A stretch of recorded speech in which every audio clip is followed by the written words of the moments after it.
From Hollywood, California, welcome to Reza Rifts with your host, Keith Reza. I am. Oh my Oh, goodness. hey It's Mark. me. Hey Mark Malkoff, how are you? Hey Keith, I'm doing good, man. I'm excited to talk. I also didn't know if you knew, and if we can talk about it or not talk about it, but I know that you were pals with Norm Macdonald, and I texted with him for the book, so I have some stuff about Norm in the book about Carson, so he helped me out on the Oh, book, oh some yeah, stuff. Norm was one of my best friends, man. No, I know. I don't. I met him a handful of times. We texted about Johnny Carson, and yeah. So if I, Yeah. I was just gonna say, if you wanted to talk about that as well, which I put in the book, I quote Oh him a yeah, couple yeah. times. But if Oh, I not, no thought worries. whatever you want to talk about. I thought like you had questions for Norm. I was like, oh yeah, I can answer Oh no, questions. I love Norm. I love Yeah. Norm. No, he was Uh, very nice. Yeah. yeah. Thank you so much for doing this. Thanks. I'm actually like a big fan of yours. Oh, thank you so much. I've listened to your podcast because like whenever I interview people, I like Yeah, look up people like I different interviews so I don't ask the same questions. And I've listened do to the same yours. thing. Yeah, I've listened to yours so many times, and Oh I think gosh, I think thanks. you're super talented. So like when we Wow. set this up, like I was like, oh my God, like this is like Oh. I'm actually an honor to talk to you, Oh, man. thank you so much. No, it's great to be here, and I know you know your stuff. You've had great guests, and just the fact 9 years with Norm, that's amazing. Yeah, it was great, man. So yeah, Yeah, yeah. But no, so you went from a podcast to yeah, a book. I So did. so like, Yeah. have you always wanted to write this book that's come out now, or like No, how'd that? I didn't want to. It was just one of those things where I started a podcast. I thought it might last a couple episodes, maybe seven at the most, or eight. And I didn't realize that everybody would want to talk about Johnny Carson. I got so many big guests, and people would be like, how do you get these huge celebrities? I'm like, honestly, it's Johnny Carson. I just had no idea when I started that that would be the thing that would get people's attention. And it was just like routinely people would tell me they've never gotten to really talk about going on Carson in this detail. And I do lots of research. So I did it for 8 years. People were just following the journey of the Carson podcast. They were donating money to help me be able to, keep the electricity on. And back then, you couldn't really record like this remotely. uh, So I was going to You'd people's have to home. go to houses, yeah. I was going to Los Angeles. I was in homes. I was in offices. So they people were really nice to support me. And then everyone's like, "You need to do a book. You need to do a book." And then after the podcast ended, I was like, maybe I should do a book, but I'm so overwhelmed. I just can't wrap my head around doing a whole book about Carson. So I reached out to six successful authors, four of which I did not know, and I just said, would any of you who have been through this process many times be interested in working with me? And it's a gentleman named David Ritz, who I did not know, who agreed to do this. We started to talk, and David wrote Paul Schaefer's book. He wrote Don Rickles, Ray Charles. He's Willie Nelson. So he's worked with all these people, so he knows how to do this, and it really helped the process in terms of him editing my stuff down and giving suggestions and kind of talking me through stuff. So it was just he's the one that got us the book deal. I had no idea when I reached out to him how it would work out. So David has been amazing, and that was a privilege. But that's the only reason the book happened. How many do you remember how many like drafts did you do before you finally settled on a published book? I think like we revised it in terms of like handing stuff to the publisher. Um, I think we waited for a while to show stuff to the publisher. I think I only showed stuff to the publisher maybe like three or four times, and then they got an outside editor to come in and just kind of take over. And he basically is like, these are my suggestions, but if you disagree with anything, let me know. Yeah. So I have to say, they let me do my thing. Like I contractually had to do 80,000 words, and they let me do like over 130,000 words. I mean, I was just like, I don't know how I'm going to be able to get the whole story down in 80,000 words, but they gave me more time. They gave me, yeah, just more words. I was able to talk to a lot of people who would not talk to me for the podcast. I was able to get Jay Leno for 50 minutes on the phone, which really helped, I thought, for the book, and a bunch of people like that. So those 4 years I spent on the book and doing more research and more interviews. Yeah, it was definitely. If I didn't have somebody kind of talking me through the process, I felt like I wouldn't have gotten through it. Yeah, I mean, forgive me. We'll talk more about Carson Sure, stuff. sure. I just want to No, no, ask know whatever you your want. I wanted to Yeah, know your process. Like when you were sure. writing, did you ever, Yeah, because I have a hard time listening to myself, like with other interviews. Once I record, I kind yeah, of don't ever listen to them again and sure. I let the audience. So when you're writing a book, did you ever re-listen to any of your interviews thinking, oh, I had maybe, to. I yeah, don't want to. I had a program that did transcription, and it was like maybe 93% accuracy, maybe 90%. So I had to listen to myself. I'm used to the sound of my voice. It's not my favorite. I don't, but I'm not one of those people where like I've been with people and they're like, "Do I sound like that?" I'm like, "I know how I sound because I'm forced to listen to myself like this." But yeah. I mean, just talking to so many hundreds of people, like I forgot a lot of details from talking to people. So yeah, it was, I had to go back a lot and listen to myself and listen to other podcasts and just do a lot of research. I mean, I think that's probably what I'm most known for in terms of like the people that follow my work is the research. And I say that I think that the book that's out now is maybe 30-40% the podcast at most, and the vast majority is new details. And that's really what I wanted to do with the book. I wanted it to be new for people that listen to the podcast as well. So that was important. That's awesome, man. Yeah. I didn't know the podcast ended. Because Yeah. but like I don't listen to it every Oh, single, sure. But I ran yeah. out of people. I ran out of people. People died on me. You know, it was like one of those things that people, when they were kids, like Drew Barrymore was a kid when she was on, and like they're all in their 50s. Like Jason Bateman was a kid on the show. So it was just one of those situations where I was just running out of people. In the last 4 years, though, I've uncovered a lot of people I didn't know that went on the show. So I've started to do some new episodes and I'm going to be putting up some new episodes on the Carson podcast feed. I was gonna say I could have Yeah. sworn I got like a new Yeah, episode thing a couple weeks that's ago. right. So That's like I right. don't know if Yeah. that was like a re-release or whatever, but No, no, it's new. It was one of those things where, yeah, I thought that some people had some really great stories to share, and I didn't know about them at the time. So, and I thought it'd be a good way to hopefully talk about the book and get the book out and remind people that it exists. I mean, there's so many options and so much noise, and I mean, I have to constantly remind myself that Johnny Carson has been off the air for 33 years. It doesn't feel that way at all. I remember watching him go off. And it's just, yeah, with the book, especially like younger people have a lot of them for YouTube. Some people really get into comedy, but overall, I probably nobody under 40 probably knows who he is for the most part. oh yeah, yeah, definitely. Well, unless you're a stand-up comedian Yeah, or in the comedy, but like yeah. yeah. But yeah, like our children probably won't really know unless they, which that's very sad. But They forget quick, unless you're in constant rotation, like Seinfeld or like Lucille Ball for a long time with I Love Lucy. If there's not constant rotation, like Ellen DeGeneres, I think was probably one of the most famous people in America up until she left her show. And in a few years, there's going to be people that do not know who she is. It's like, unless you stick around and you get in that rotation, they forget about you pretty quickly. oh yeah, yeah, I've experienced that, because like all the people I toured with have passed, so like I'm kind of forgotten by clubs and stuff. You know what I mean? And I was never on the Tonight Show with Johnny Carson. Yeah. Either. Yeah. So but yeah, man. So I do have one more question about your Sure. writing style. Let's So do like, it. Sure. when you're writing the book and you're Yeah. re-listening to interviews on stuff you might have missed and stuff, because you out of anyone in the world, you probably know Johnny Carson the most outside his Maybe. family. Yeah, you know what I Yeah, mean? maybe. So how did you like? Forgive me how I say this, but hopefully it Sure, makes no. sense. How did you like bullet point the stuff that you wanted to include in the book, and then how did you like eliminate stuff that you didn't want to include in the It's a book? good question.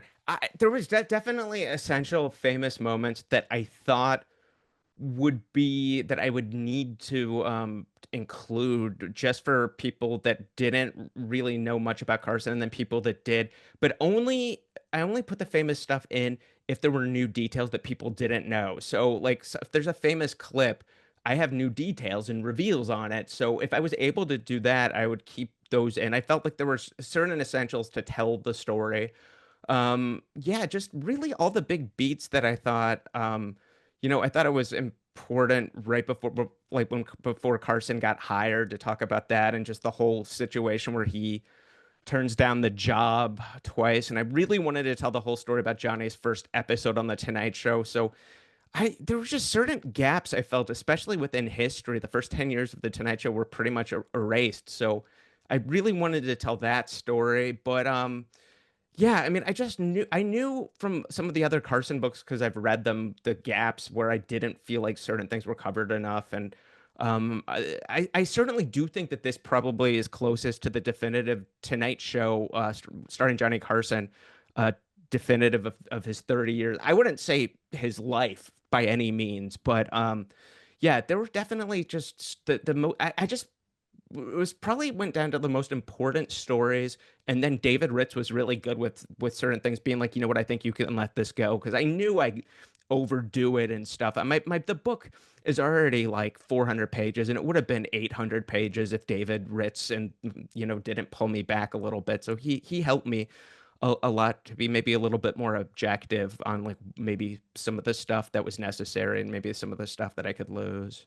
But it was Well, hard. It was definitely hard. I had index cards, all over my floor and walls with like different subjects, and like putting them all around in different orders on how the flow should be, and like, could I lose this? And what do I think the audience would want to hear? So yeah, I yeah. think that's so incredible because like you have so much information and so much stories Yeah. that you could probably write several books. Yeah, I think like this Carson thing, if I would have had my way, I don't want to say my way because that would have been tough. I probably would have been another 4 years, and I probably the thing would have been Like yeah, like like War a and Peace Bible. thick. Yeah. Yeah. It's but I'm happy with what we have. Like, I mean, there were very few things that we lost that I was like, oh, I really wanted that. I felt like I'm happy with how we told the story. And like it was basically, if I was buying a Johnny Carson book, like what would I want to know? And that's why I started the podcast. It was just I was curious. I just had all these questions about what went on behind the scenes of Johnny Carson show, and there was no information, really not like this. So I just started asking people questions for my own curiosity, but I had no idea that there were so many people all across America that felt as strongly as I did about the Tonight Show and Carson, and were as curious as I was, and they all came along with me for the ride, and I'm grateful for that. Yeah, definitely. And let's talk about the podcast for a second because Yeah. I'm not going to say you were like an original podcaster, but you were one of the original podcasters who interviewed on a certain subject. And I think like Yeah. that was very fascinating. And like, when you're doing that, like did you have any idea how because your audience reach is actually pretty big, and I don't know if you knew that, but like I said, I've listened to so many of Oh, your that's so nice. episodes. Yeah, at the time I was really lucky. I started recording in 2013 and started releasing in February 2014. And it was still at the time where famous people did not have podcasts. It was at the time where you had to still had to explain a lot of times to famous people what a podcast was. Now Yeah. going on podcast for famous people is like doing jury duty almost. It's like they have to do their friend's podcast, and then anything else is like not usually not, they rather not be doing them. Publicists, especially, who I try to bypass when they hear podcast, it just hard no a lot of the times, unless it's huge. But just weren't the number of podcasts, and I don't think that there was as many niche things back then as possible. I did not think that there was any advantage to me doing a Johnny Carson podcast versus a regular interview podcast with comedians.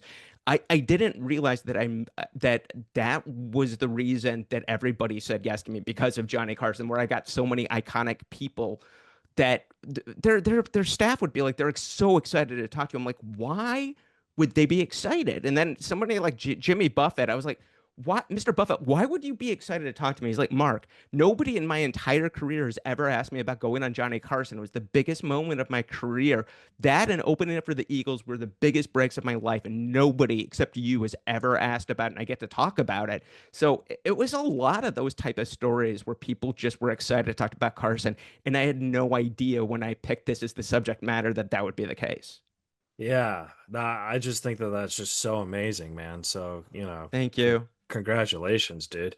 And yeah, I'm really sorry. Like you're you're an idol to me. So like Oh, yeah, I'm like a I'm huge That's fan of so yours. nice. I did try to get Norm Macdonald to do it, and we emailed back and forth, and I kind of realized it probably wasn't going to happen. But then we started texting. I have some quotes from him in the book, texting about Carson, and I knew Letterman was his guy, but I didn't know that Norm really wanted to do Carson and wanted to be one of the last Carson guest.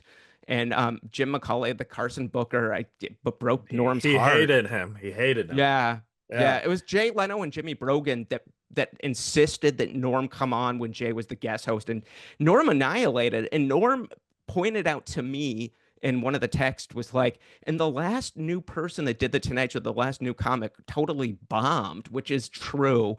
And for Norm to see that, and it was just like that was equally painful. But yeah, it was fun talking to him about Carson. I knew Dave Letterman was obviously his guy, but the fact that he still had a lot of questions about Johnny and we went back and forth was great. Yeah, so like Norm, he talked about Johnny a little, but he loved Letterman, and Yeah. he told me that like he said that he could have went on Carson if he really really wanted to, but he said that at the end he was a Letterman guy, and he said the highlight of his career was doing Letterman's final show. Oh yeah, oh 100%. I mean, Yes. definitely that his sets on Dave's show were amazing. He used to tell me when he would I knew him a little bit when he was still on Saturday Night Live and going on Conan, it was like when he would go on Dave, he was so prepared and like so, serious about it. On Conan, he would just, whatever, and just the looseness. And it was fun watching the contrasting norms on one show where he was always, I feel like, with David at least a little bit on his best behavior, whereas Conan, I mean, oh my goodness, I mean, you never knew what the guy was going to say, and that was Yeah. fun. Both norms were fun to watch. Yeah, man. I mean, yeah, that's a shame that he didn't do your podcast. He would have had a lot of fun doing it. Yeah, I think it was one of those things. I get it. I mean, they were asked to do it all the time. He said he wanted to do it in New York at one point, and I'm like, this isn't going to happen. I emailed him, and then I reached out to some other people that knew him, and it was fine. I will take a texting relationship. He was very nice when I used to go to Saturday Night Live back in the day when I was in college and high school, and always approachable and just always great. And yeah, it was always fun to communicate with him. One of my biggest regrets is like I interviewed Norm and when I first started this podcast, and he was like the first main big Yeah. guest to do it for me. And he didn't really like doing interviews on podcasts. He's like doing radio. He liked doing radio stations and stuff. But I was like, just thinking after he passed, like I really blew it because I could have interviewed him anytime I wanted to. You know what I mean? Just You don't think anytime. about it. He was so young. I tried to convince him, and this was the mistake, which I didn't realize at the time. I tried to pitch him texting to let me do a documentary on his weekend update with we had Frank Sebastiano, Jim Downey, and Ross Abrish. I thought his update was just incredible, and there was a lot of stories to be told, and I mentioned that. And he quickly texted me back and he said, I appreciate it, but and this makes sense now looking at it, but I want to be known for my stand up. I do not want to be remembered for my weekend update. I want to be for my stand up catalog. And that's when I like, what about a stand up documentary on your stand up? And then he was like, I'd be into that. And then we went back and forth. And then, I wouldn't hear from him from a couple months. And then it would be like Thanksgiving. And he's like, texts me out of the blue about a possible documentary, and then we just lost touch. But Well, I really well, would have loved to have done something with him.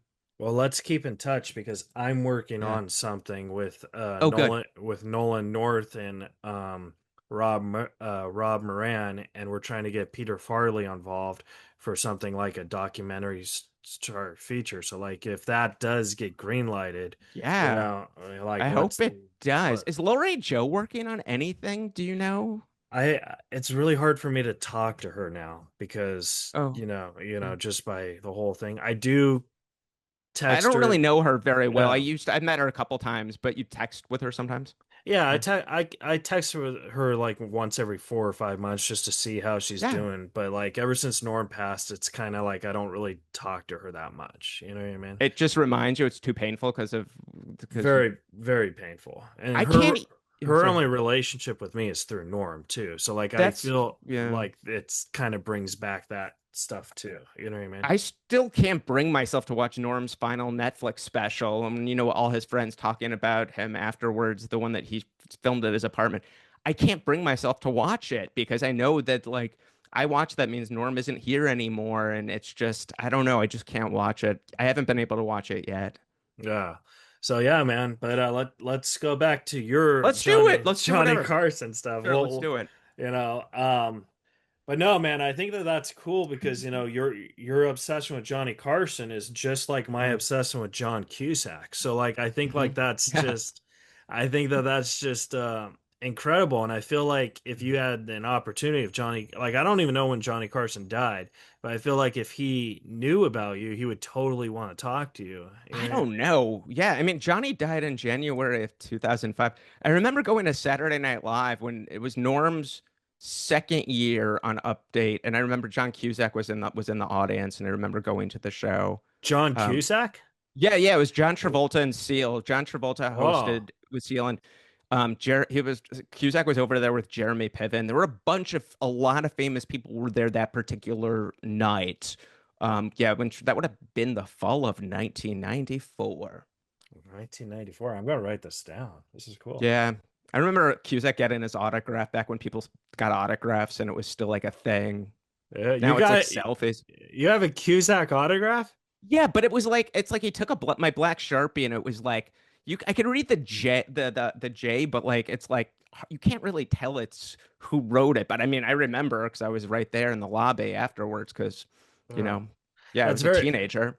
that's very fascinating because Norm's favorite actor was Cusack as well. I So didn't know like that. Yeah. it's like yeah, Mm. when we were on the road, we would this is gonna sound very funny, but we would watch Serendipity all the time. Oh wow. Yeah, So love Molly Shannon too. So there you go. oh yeah.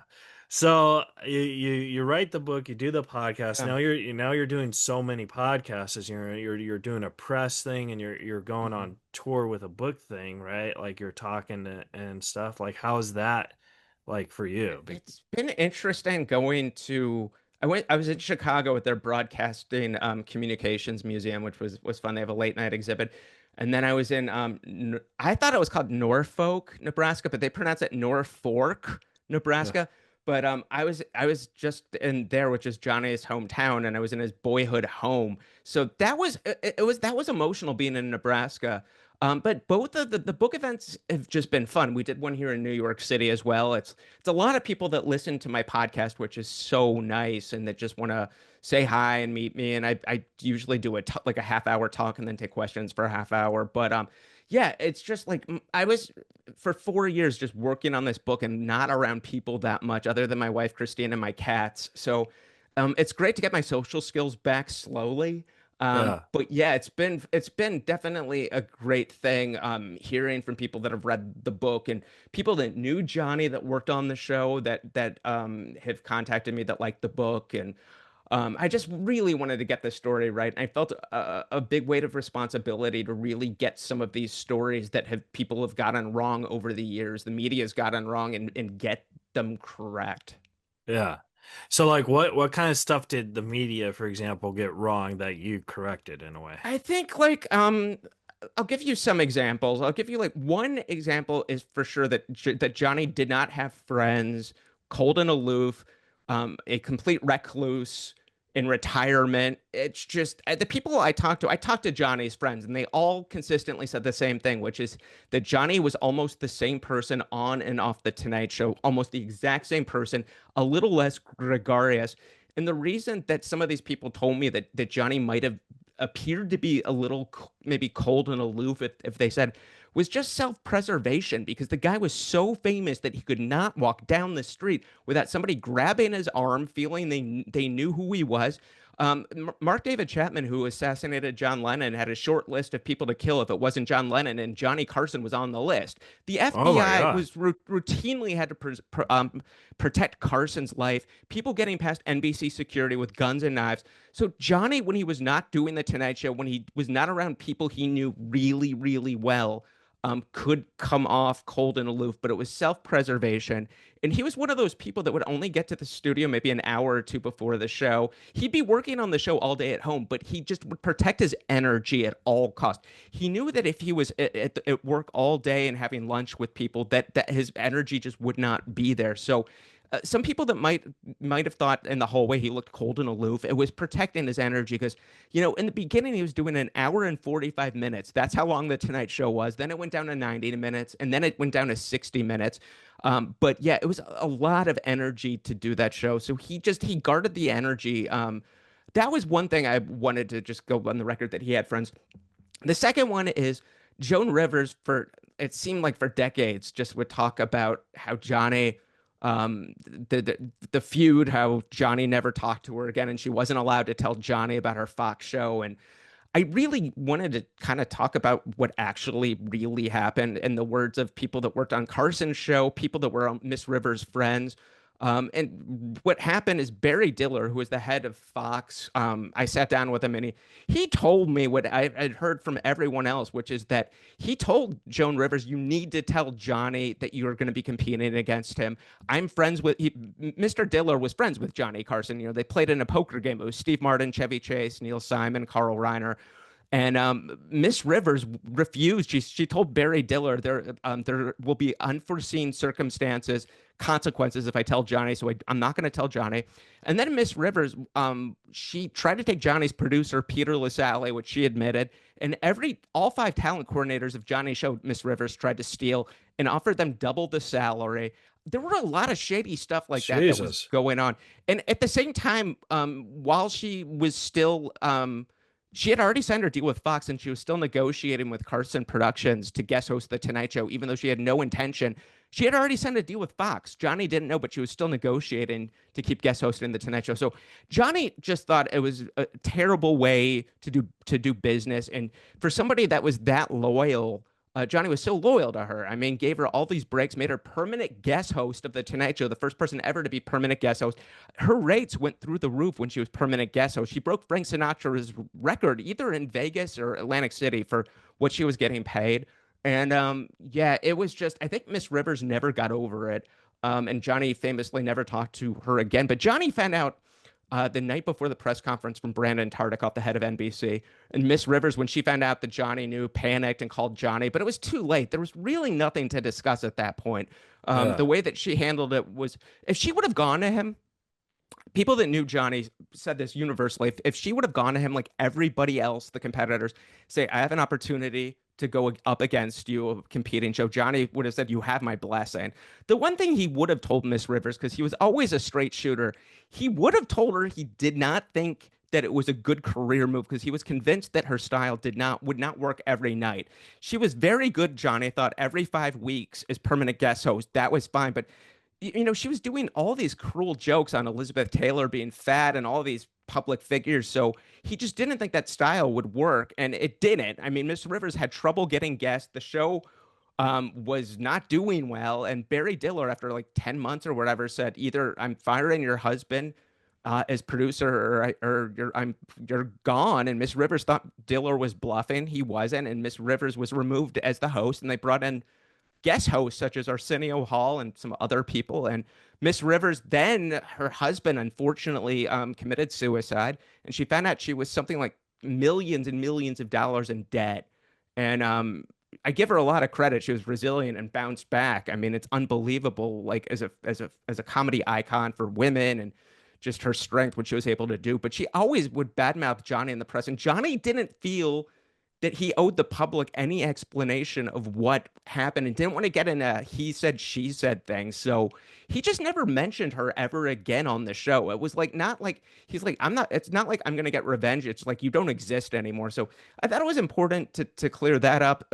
Johnny had this, I don't want to call it a feud, but I guess it would be some sort of a feud with Wayne Newton. I thought that was very important because Mr. Newton waited until really waited until Johnny died before he made some claims that he wouldn't have, I don't think, when Carson was alive. I mean, it's a lot easier when the person it can't sue Defend you. themselves. Yeah. So, but yeah, so I thought like those are some things that I thought were maybe some of the important things that I wanted to clear up here and there. And just the fact, so many nice things that the guy did. I mean, the media made him out to be cold and aloof and no friends. And the 400 people I talked to routinely would say, I love Johnny Carson, hence the title of the book, Love Johnny Carson. And it was this whole from the people that I talked to, just this whole different person. And I thought that was important to represent. I did try to get Miss Rivers to talk to me. She would not talk to me. I tried to get Wayne Newton to talk to me. He wouldn't. And there's only one or two more people that had to have bad things to say, which I think like says a lot that you can't, I mean, it's only a handful of people. But all these other people who were so loyal to Carson, a lot of them had never really publicly talked about Johnny, but for whatever reason, they felt safe with me and they trusted me. Yeah. Well, see that, that's another interesting thing about Carson because for comedians especially, like if you went on Carson, that could really make your career. And Yeah. now like the Tonight shows, I mean, I don't really want to jump in politics, but now I feel like Tonight shows don't really have that same power. You know what I mean? It's tough. Network television, the ratings go down every year. There were three channels at one point. I mean, I think famously the people, when they look at somebody whose career catapulted the quickest, probably Freddie Prinze in 1974 or 1973, I forget. But he does the show, and within 6 months, he has the number one sitcom in America. Or it's like a top five show on NBC. It was a complete unknown.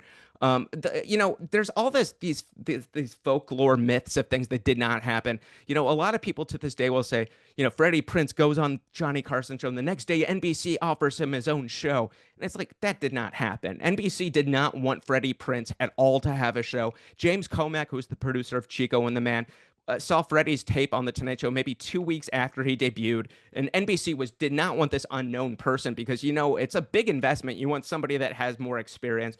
And the whole thing took a while, but yeah, within 6 months, the guy had a number one show, which is unbelievable. But the power of the Tonight Show, there were people that overnight did get development deals, and like George Wallace told me, he wasn't a guest on the podcast, but we talked on the phone. Told me within like 24 hours or 48 hours, he suddenly, going from playing these small clubs to like opening up for, I think he told me Natalie Cole at some Oh my arena or God. theater, and it's like very fish out of water. Like some of these people, like I thought it was really interesting. Like in 1991, Carson's last year, within like a week or two of each other, Ray Romano debuted, Drew Carey and George Lopez, and they all got their own sitcoms. Like it's unbelievable that just the three back to back Yeah. debuting on Carson. So it's fun that showcase existed. Seinfeld to this day still says that going on Carson was the biggest moment of his career, as a lot of other people do. Yeah. Now, you might have more information. I mean, you do have more information on this because you're Mr. Johnny Carson, but I would Mr. Johnny argue Carson. Yeah. I would argue that Arsenio Hall is probably the one guy who kind of took him down, who made his numbers fall a little. Would I you? would say Johnny's numbers were always higher than Arsenio. There were different audiences that were watching the show, but it was definitely the closest, I think, to serious competition was definitely Arsenio. I Yeah. think that the biggest threat to Johnny, maybe not the public, was Saturday Night Live, Robert Smigel sketches when he was writing these sketches with Dana Carvey playing Johnny Carson, being very kind of old and just out of date, out of touch Johnny Carson.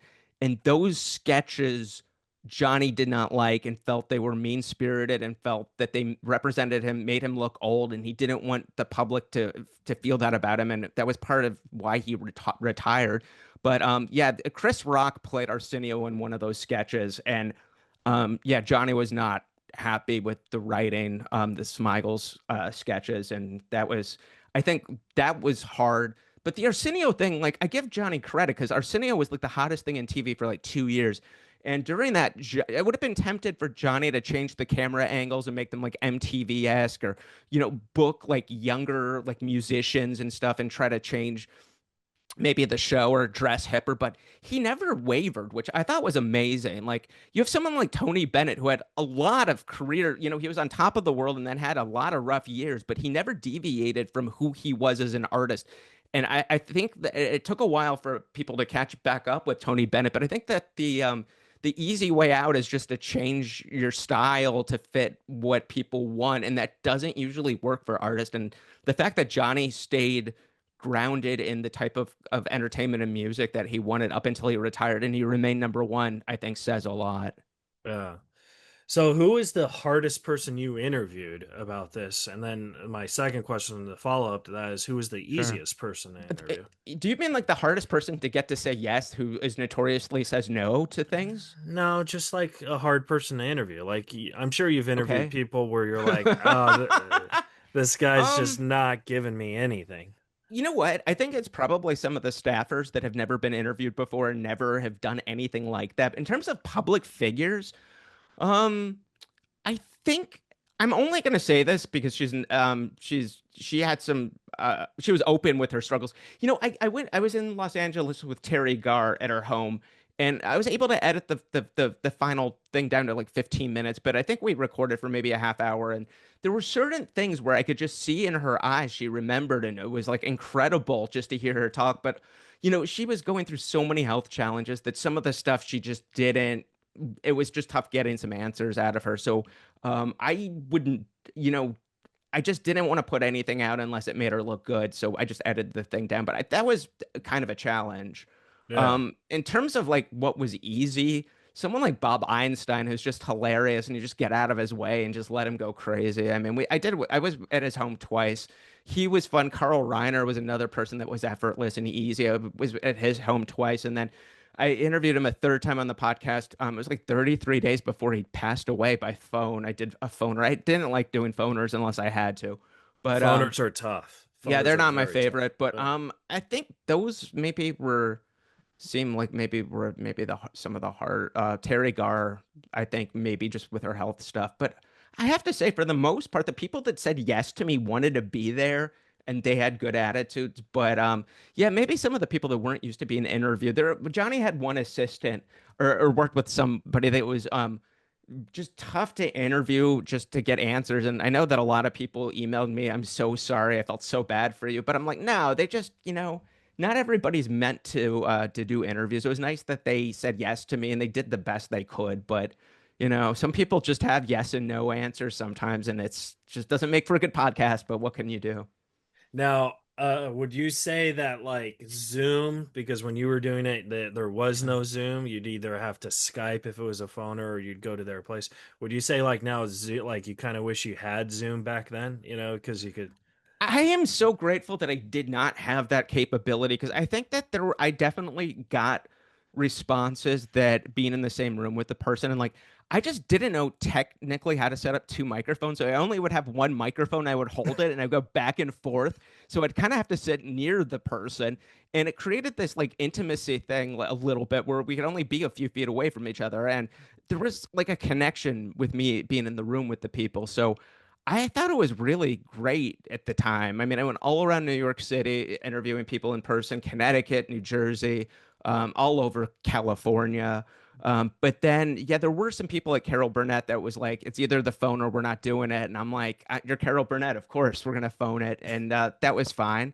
But yeah, really did try to get people in person. Doc Severinsen, I was only able to get on phone twice. I really wanted to go to Tennessee, but it just didn't work out, unfortunately. Yeah, man. But that's just so cool, dude. I mean, Yeah. yeah, like your life, you're it's just so cool. You know everything about your hero and you got to interview so many people who told you stuff that you didn't know. You know what I Oh, mean? Like, thank you. No, I appreciate it. I do want to say I really I like his work. I definitely admire a lot about his life. I mean, when he died a couple years after they found out that he, donated, I think it was $180 million to charities, which still get charities to this day get millions every year from the Carson Foundation. So I think that there were a lot of great things about this guy from doing the podcast that I found, and I really do like his work. In terms of like him being my hero, there were definitely things about him that I do not admire, that he struggled with himself. I mean, he would talk about the drinking issues on the Tonight Show. He would talk about that he would drink, like have one more too many, and he'd turn into Attila the Hun. And I do document some of those things. Those were not good. He would say, some people get fun loving when they drink, and he'd want to fight everybody. So, like in terms of that, and in terms of him putting all his energy into the Tonight Show, something was going to suffer, and it was his personal life. It was his marriages and his relationship with his kids. So there's definitely things about him that I do not admire. But I do understand, and somebody that knew him very well that worked with him said that, and this is probably true, there's no way the guy could have lasted 30 years at number one if he didn't put the energy entirely into his show. I mean, something was going to suffer. Yeah. All right, man. So I got three more questions. I want to respect your time, but these Oh, questions, good. This is fun. Sure. yeah, these questions aren't really about your work or whatever. These are just about Okay. you Sure. spiritually. So I Sure. wanted to ask you, Mark, if you Yeah. were an ice cream flavor, like a Ben and Jerry's Yeah. flavor, and hmm you could call yourself whatever you want, what would you call yourself? Oh goodness, I don't know. One of my best jobs I ever did was scooping ice cream in Evanston, Illinois, on the campus of Northwestern. I didn't go to Northwestern, but I was there for a summer. In college. Marky Mark. I'm trying to think. Marky Mint. Trying to think. I like cookie dough a lot. Something with a play on Marky Mark. Probably. But I'd think about it. I don't know. Or Malk. Malcoco. I don't know. I have to think about it, but yeah, maybe something with cookie dough if I can work that in with rhymes with Mark Malkoff or something like that. That'd be I do cool. like the ice cream. Like a cookie dough Mark or I'll go. Sure. There you we know, go. cookie dough Yeah. Mark. So if you could go into a time machine and talk to a younger Uh, version of yourself, knowing everything you know now, what would you tell yourself? I think like how old would I be at the time? Whatever you want. Could be from yesterday, could be from when you were 8. I think like if I went back to like a younger Mark Malkoff when I was still like in high school or elementary school, that I would say that everything's going to be okay. Don't worry so much. Like, you're going to be able to do things that you want to do, like your dreams, and just yeah, don't. I think I just had so much anxiety. I still struggle with anxiety and depression. I think I probably would have told my younger self to get help maybe with depression because I had it back then, but I um didn't really do much about it or anything, and I think maybe something with that, get some help maybe for depression issues, because I just thought that I was just sad a lot, and that was just, I don't know, just how it was. And yeah, we all struggle with things like that, but I think maybe some of those things would be just don't worry, and maybe just get some help on some depression stuff. Yeah, I mean, I have depression, and the thing that helps me because I'm also on the spectrum. So like the thing that really Yeah. helps me is stand-up comedy really saved my life. You know what I mean? So That's like, fantastic. Yeah, yeah, yeah. so I feel that, whenever people say, "Oh, you're an inspiration to the autism community," I don't feel I am because I feel Yeah. if people loved kind of like how you love Carson, like Uh-huh. I Yeah. love comedy that same way, Right. where it's like I feel if someone else loved comedy, they could go to speech therapy, they could, Mhm. do, like I've done some stuff I'm proud of, but I'm also not successful as I want to be. Does that make sense?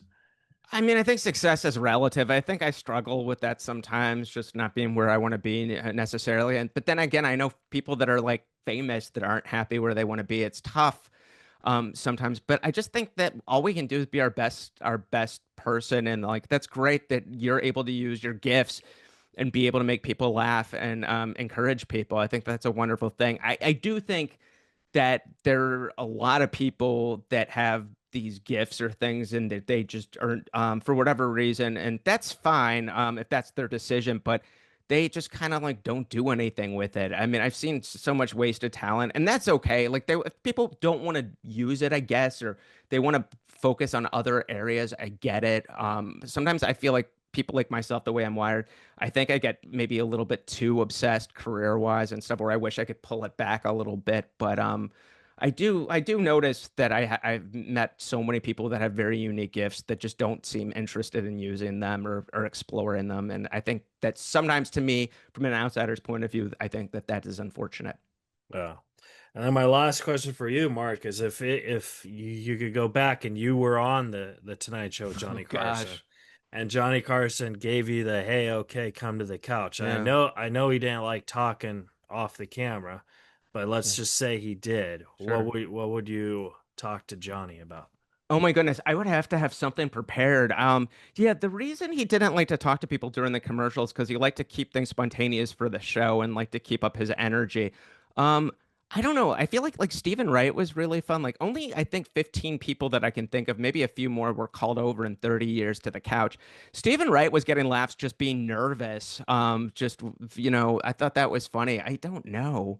I'm not, I haven't done stand up in so many years that I'd have to think about something to talk about. I'm thinking about maybe starting back up. How often do you get on stage? You should How definitely. often do you get up normally? Do you, yeah. I mean, right now, Yeah. if I'm lucky, 3 or 4 times a week. That's If great. Where do you go up normally? just whatever, That's great. I try to hit the Laugh Factory in Long Beach, and I mean, right now I tour with TJ Miller, so Wonderful. Yeah, that I you can do get those. that. Yeah. But Yeah. I mean, I haven't, when I was with Norm, dude, I would go on, 12 sets a week. You know what I mean? Wow. Like I that was so that's why I'm saying like I feel like I've kind of maybe it's a decline or whatever, but then when Norm passed, Saget took me. So, it was just kind of, Oh, yeah. He was another sweet guy. I love talking to him. oh yeah, Saget was the best. Mhm. And it's so like that's why I think you should go back into stand up because I think you're a Yeah. great storyteller. And I think that, Yeah. now, you Yeah. could just Can I you ask you a question about stand up? Is that okay? Can I uh, take hijack your show? of course. Yeah. No, I was just gonna ask because it's like I was talking to somebody who's a stand-up and they were encouraging me to do stand-up, and it's been so many years. I was just gonna maybe do open mics for like I don't know, at least like a year and just to try to get myself back before I got in front of a regular audience. But do you think that that's too much? The person I talked to though that told me that she thought I maybe should just do that for like a month and then get in front of audiences. What do you think? Well, do you still remember your jokes when you did it or It was so long ago. I would have to rewrite. I mean, I have like I've been reworking on a new act and stuff to update it and stuff. So, um, I don't know. I just getting stage time seems scary to me, but there's never been more clubs here than New York in terms of opportunities. But then again, there's so many comics. Is it hard to get stage time in LA? I'm guessing it is. oh yeah, for sure. But Yeah. I think you should just do it for I think a year is too much. I think maybe 1 month Uh, or 2 month because you uh, have stand-up experience. You know how to do it. it's been quite a while. I'm But scared out of my mind, but maybe that's a it's good like thing. riding a bike. You still know Yeah. how to do it. So like I don't think We'll see. you need that much open mic time. I think you just need Yeah. to, just 3 or 4 mics and then just jump into Okay. it. You know what I Yeah, mean? when it's been a while. When I used to do stand up, and this was a long time ago, I would still had I would hyperventilate in front of audiences. I would get lots of just anxiety. My hands would shake, and I'm a lot more comfortable on stage now, and I don't have that. Thank goodness, have that happen anymore. So Yeah, I I feel like that I'm in a happened to better me a lot too. headspace. Yeah. I think I'm in a better headspace to get up and hopefully do stuff. So, Yeah. but I appreciate the encouragement, and thanks for letting me take over your podcast for a little bit. Back to you, Keith. Yeah, no, man. So yeah, I just want to say, where can the folks at home follow you? The book is out. Are you doing like a audio thing where you read the Yeah, I book? couldn't believe that that was nerve-wracking too. I did the audiobook over 5 days and then we did a couple hours of pickups. But yeah, they asked me like people around America were like, who is narrating your audiobook? This was like 2 months before the book came out, and I said, I have no idea. And then the publisher asked me if I'd do it, maybe like I don't know, like was it like 6 or 7 weeks before the book came out? And I was like, okay. I tried to yes and it. I tried to do the improv yes and into scary things that I think might be good for me. But like my director for the audiobook did Oprah's audiobook, Elvis Costello, like so many famous people like Bono, all And these now people. So yours. I know. That's why I was like so scared out of my mind. I'm like, I just like I'm like I know I'm in good hands, but at the same time it's like terrifying. But I think after like a day or so, I got into it a little bit. So I think people hopefully will like that. They can get that at Audible. The book's available Amazon here in New York City at Astoria Bookshop, AstoriaBookshop.com, I think is the site. There's signed books for sale. I went over and autographed some stuff. So yeah, markmalkoff.com, social handles and stuff. So yeah, we'll see what happens. I'd love to keep going around the country talking about Carson and the book and all of that, but people have been so nice, such as yourself. So yeah, really, really appreciate you having me on. Yeah, I mean, yeah, thank you so much for agreeing to do this because like I'm being sincere. I really do look up to you when I Oh, do thank you. interviews and stuff because I listen, and the thing that I do like about your interviews is even though it's just reflected on Carson, you never really Sure. ask the same question.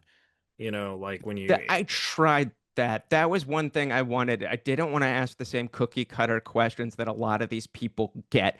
I remember being with one famous person, and afterwards, their people were like, "We have never had an interview like this. This person has always asked the same questions every time." And I was like, "Good, okay, I'm doing my job. This was good." yeah. Yeah, so I appreciate that. I think that's what we all are trying to do. People's time's valuable, and it's like, just try to like maybe talk about stuff they don't normally do, and just be curious and try to be the most curious person possible and Yeah. respectable. Well, we're friends now, so whenever you're in LA, Yeah, man, and I, let's do some shows for sure. together. I'd All love right. that. I'd absolutely love that. Thanks, Keith. All right, Mark. Well, have a good day. You And too. Rifters, that was a show. Buy the book. It's called Love Johnny Carson. And follow Mark and listen to some of his old episodes. You also have a new podcast now, right? Called Yeah, it's called Inside Late Night as part of latenighter.com. Latenighter.com is past and present late night. So I talked to a lot of people from Saturday Night Live and Letterman and different shows about their late night experiences, writing, doing stand up, and yeah, being ah, on the show. So yeah, it's been fun. I think I'm going to jump on board on that one. I just found out about that podcast a couple days ago. So where you posted a interview with Chris Kattan. I was like, "What? You have another one?" So I did. I recorded with him remotely. He was in Los Angeles. I was in New York. And then in Nebraska, of all places, 2 weeks later, I ran into him at my hotel parking lot. And I was like, "You got to be kidding me." I'm like, "Chris, I just interviewed you." And I don't think he knew who I was, but I couldn't tell. But he did a photo together. But yeah, but I just interviewed him. Yeah. yeah, so like you want to hear a little Norm juicy scoop before Sure. we leave. Absolutely. So I got a job to open up for Chris Kattan once, Yeah. and I told Norm, and Norm told me, he's like, "You better not take that fucking gig if you want to talk to me ever again." I was like, "What? What's Oh, going wow. on?" Yeah. So I canceled the gig, and then like 3 years later, I was like, he was asking me who's coming on Reza Rifts because Norm was a big supporter of Reza Rifts. I was like, I'm thinking about asking Chris Kattan. He's like, you better not fucking ask Chris Kattan. So then I find out early, like, that they had like a huge beef. And Norm Yeah. never told me what it was, but it was so Yeah. bad that, if I interviewed him or opened up for Hmm. him, it would have really risked my friendship. And I thought that was Yeah. just kind of crazy. I So, did ask Chris Kattan about that. I asked him about the norm stuff, and he kind of deflected a little bit.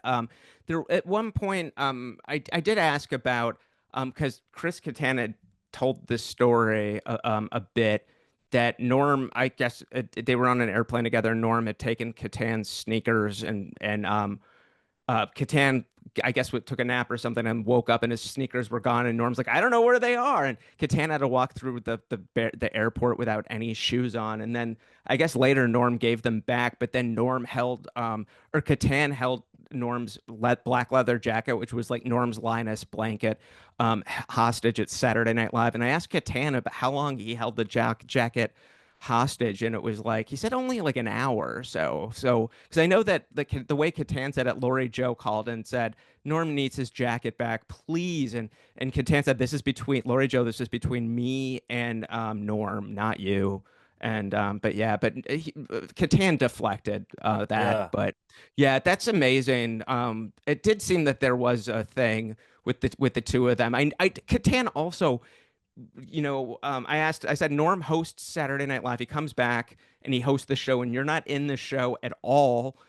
You're not at Good Night, and he kind of deflected on that too. But he was very nice. But it seemed to me that there might have been something going on. Yeah. Well, so I mean, the thing is, Norm's gone, so maybe I could interview him now. I don't know. I could really get down to this scoop.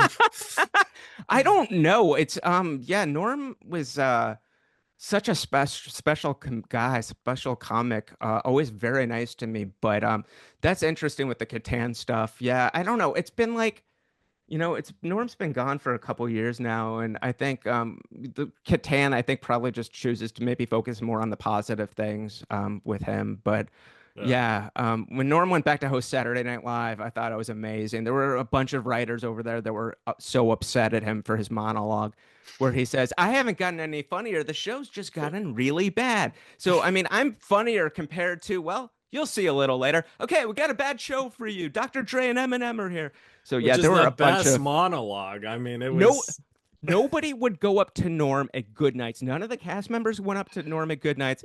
And I can't mention who they are, but there are writers at SNL that were really upset with Norm. And Robert Smigel helped out a little bit on that monologue. And there were some people over there that were not happy with Robert for helping, but it was more like Norm calling Robert in just to be like bouncing off the ideas and stuff that he was doing and stuff. I mean, that was pretty much Norm, that monologue. But the fact that people over there couldn't laugh at that, and I mean, I'm sure some did, but the fact that there were writers that were upset and they booed him, there were writers that booed the monologue. You can hear booing. It just I think I don't know. I think that's a shame. I'm gonna rewatch that. Insecure people that they needed to boo Norm, and just the fact that they were upset with him. I mean, I thought that was ridiculous. I'll tell you this: Norm didn't give a fuck. I will say this: those people, if I was at a party with the people I know that had a problem with Norm, they would all. My strong guess is they would all deny it to my face that they had a problem with it. And I know for a fact that they did. But I don't think any of them would admit it because it probably does not make them look good. There is one writer I talked to, actually, I do admire, T-Shawn Shannon, that I had on Inside Late Night. He told me he did think it was a bad thing what Norm did. He didn't like it. And I give him credit for telling me. I didn't know he was one of them, but I still just have a different take on the whole thing. But you're in somebody's home, and it's like, he's in SNL's home for him to insult the show, but at the same time, I just thought it was really funny, and it's Norm, and that's what he does. So, well, Mark, this was an honor, man. Hey, thank you. This was so much fun. I'm grateful to you. Yeah, definitely. And have a good day, and we'll talk soon. You too. We'll talk. Take care. All right, guys. Be good. See you next week, Rifters.